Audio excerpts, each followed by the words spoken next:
तोते और बच्चे की दोस्ती। एक वक्त की बात है, एक खूबसूरत छोटे से घर में जो जंगल के किनारे वाक़ था, एक नन्ही बच्ची मियाँ ने अपना नया दोस्त दरियाफ्त किया। ये एक शोख और बातूनी तोता था जिसका नाम कोको था। कोको के पर चमकदार सब्ज चूंच सुनहरी और हर आवाज़ की नकल उतारने की खास महारत थी। हर सुबह जब धूप खिड़कियों से झांकती, कोको मियाँ के झूले पर बैठता और चहक कर कहता, गुड मॉर्निंग मियाँ। मियाँ खुशी से कहे लगाती, अपने नन्हे हाथ बजाकर कोको की खुशकुन आवाज़ पर मुस्कराती। दिन गुजरते गए और ये जोड़ी एक दूसरे से जुदा ना रह सकती थी।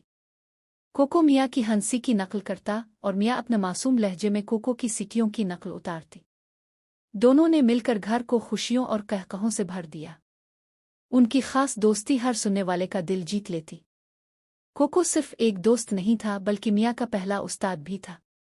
वो इससे रंगों के नाम सिखाता, मियाँ के रोने पर लोरियां गाता, और अगर मियाँ ने खिलौना गिराया तो वो शोर मचाकर उसके वालिदैन को खबरदार करता। एक तोते और एक बच्चे के दरमियान ये बंधन खास था। आज दहानी के दोस्ती की कोई हद नहीं होती, चाहे अब कितने ही मुख्तलिफ क्यों ना हो।